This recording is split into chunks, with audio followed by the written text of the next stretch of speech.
जिस नेता के सनक से बिहार की राजनीति डोल जाया करती थी, आज उसी नेता का बेटा उसका बात नहीं सुन रहा है और एक विधायक जो आरजेडी से 3 बार चुनाव जीता, जिन्हें मुजफ्फरपुर के बोचहा का बड़ा राजनीतिक चेहरा तो माना जाता ही है, बल्कि बिहार में भी उनका नाम है, उन्हीं को लालू प्रसाद यादव के बेटे ने उनकी हैसियत दिखा दी। जब रमई राम ने कहा कि तेजस्वी यादव अपनी जिंदगी में कभी मुख्यमंत्री नहीं बन पाएंगे, तब लगा कि वाकई में तेजस्वी यादव पार्टी को शायद सही तरीके से नहीं चला रहे हैं। और उसके बाद रमई राम ने कहा कि मेरा अपमान हुआ है, लालू प्रसाद यादव रहते तो ऐसा नहीं होता। और फिर हमें लगा कि जिस पार्टी को लालू प्रसाद यादव ने अपने खून पसीने से सींचा, इतना बड़ा कर दिया, आज उन्हीं के सबसे करीबी नेता को उनके बेटे ने टिकट ना देकर कितनी बड़ी बेवकूफी की होगी। तेजस्वी यादव बेशक राजद के भविष्य हो सकते हैं, लेकिन जिस तरीके से लालू प्रसाद यादव का नाम लेकर रमई राम ने तेजस्वी यादव पर आरोप लगाया और ये तक कह दिया कि मेरे साथ ऐसा व्यवहार हुआ जैसे हम उनके नौकर चाकर हैं, तो लगा कि कहीं ना कहीं तेजस्वी यादव से चूक हुई है। आज ये खबर आई कि लालू प्रसाद यादव की तबीयत खराब है, और कल ये खबर आई थी कि लालू प्रसाद यादव की आश्वासन देने के बाद भी जब रमई राम की बेटी को टिकट नहीं मिला, तो रमई राम ने कहा कि तेजस्वी यादव सलाखों के पीछे होंगे। और इसके बाद इस बात की चर्चा जोरों पर है कि क्या राजद का पूरा कमान तेजस्वी यादव संभाल चुके हैं। यहां हमें यह नहीं भूलना चाहिए कि उनके बड़े भाई तेज प्रताप अपना छात्र विंग अलग चला रहे हैं और कभी ना कभी धीरे से ही सही विरोध का सुर वो भी पकड़ते हैं। और जिस तरीके से कल जगदानंद सिंह ने राजद के कार्यालय सचिव को हटाया और तेज प्रताप यादव ने उस पर भी बयान दिया, और अब तेजस्वी यादव ने लालू प्रसाद यादव के आश्वासन का अवहेलना किया, तो लगने लगा है कि क्या राजद का भविष्य सही हाथों में है। रमई राम ने जिस तरीके से कहा कि हमने हमेशा उनका साथ दिया है, और इन सब के ऊपर जो व्यक्ति 25 साल तक मंत्री रहा हो, 45 साल तक विधायक रहा हो, उसका ऐसा अपमान क्या किसी पार्टी को ऊपर ले जा सकता है।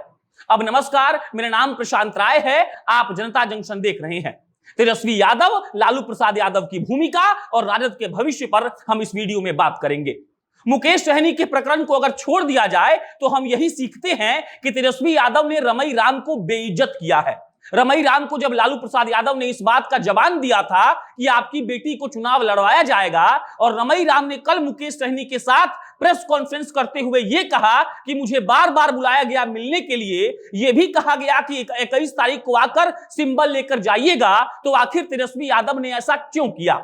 खबरें इस बात की भी चल रही हैं कि तेजस्वी यादव ने रमई राम को समय तक नहीं दिया मिलने का, और रमई राम के साथ ऐसा व्यवहार हुआ कि रमई राम को यह बोलना पड़ा कि हम कोई नौकर चाकर नहीं है कि आप मेरे साथ ऐसा व्यवहार कर रहे हैं। रमई राम बार बार इस बात की दुहाई दे रहे थे कि लालू प्रसाद यादव अगर मेरे साथ रहते तो ऐसा नहीं होता। और फिर इस बात पर सवाल उठना तो लाजमी है कि क्या लालू प्रसाद यादव की बातों को तेजस्वी यादव अनदेखा कर रहे हैं। क्या तेजस्वी यादव के हाथ में राजद की कमान सौंप दी गई है और यह कहा गया है कि आप अपने हिसाब से सबको टिकट दीजिए और जिसको मन करे आप उसका टिकट काट लीजिए। वो रमई राम जो 9 बार विधायक रह चुके हैं, 25 साल मंत्री रह चुके हैं, 3 बार तो वो आरजेडी से विधायक थे, उनके साथ तेजस्वी यादव जी ने जो सलूक किया, क्या मुजफ्फरपुर के बोचहा उपचुनाव में इसका भुगतान तेजस्वी यादव को करना पड़ेगा। इन सब बातों से हम यही समझ पाते हैं कि अब राजद लालू प्रसाद वाला नहीं रहा, अब ये नया राजद है जो तेजस्वी यादव का है। अब अगर इसके बाद हम इस बात पर चर्चा करें कि तेजस्वी यादव ने कैसे मुसाफिर पासवान के बेटे अमर पासवान को अपने पाले में कर लिया, तो ये भी एक विवादास्पद बात है।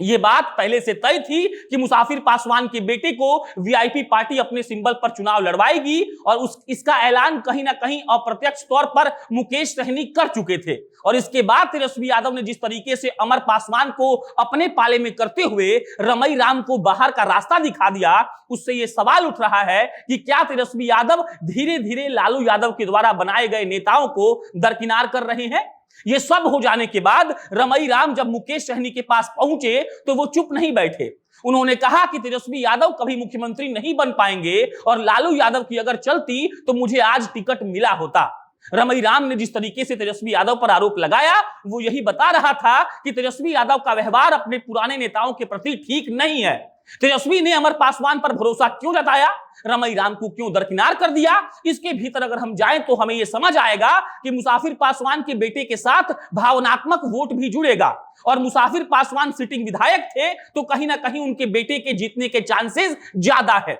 एक बात यह भी है कि 2015 में बेबी कुमारी ने रमई राम जी को चुनाव हराया था और इसीलिए शायद तेजस्वी यादव ने जीत की गारंटी के लिए रमई राम को दरकिनार कर दिया। पर यह फैसला उनकी पार्टी के लिए कितना घातक साबित होगा ये हमें आने वाले दिनों में देखेंगे। बाकी अंत में लालू प्रसाद यादव पर टिप्पणी इसलिए जरूरी है क्योंकि जिस पार्टी को लालू प्रसाद यादव ने खड़ा किया और जिस व्यक्ति के चलते आज तेजस्वी यादव को लोग जानते हैं, अगर आप उन्हीं के बात को नहीं मानेंगे तो आपके लिए यह खतरे की घंटी है। रमई राम जैसे बड़े नेता को आप दरकिनार करना चाहते थे तो कर देते, लेकिन कॉन्फिडेंस में लेना और अपने साख को बचाए रखना भी जरूरी था। तेजस्वी ने ऐसा क्यों नहीं किया ये हमको नहीं पता, लेकिन रमई राम का यह आरोप कि लालू प्रसाद यादव के कहने के बावजूद भी हमको टिकट नहीं मिला, कहीं ना कहीं यह साबित करता है कि तेजस्वी यादव अब किसी का भी सुनने के मूड में नहीं है। बहरहाल चुनाव कौन जीतेगा ये हम देखेंगे, रमई राम राजद को कितना नुकसान पहुंचाते हैं ये भी हम देखेंगे और तेजस्वी यादव का यह फैसला सकारात्मक है या नकारात्मक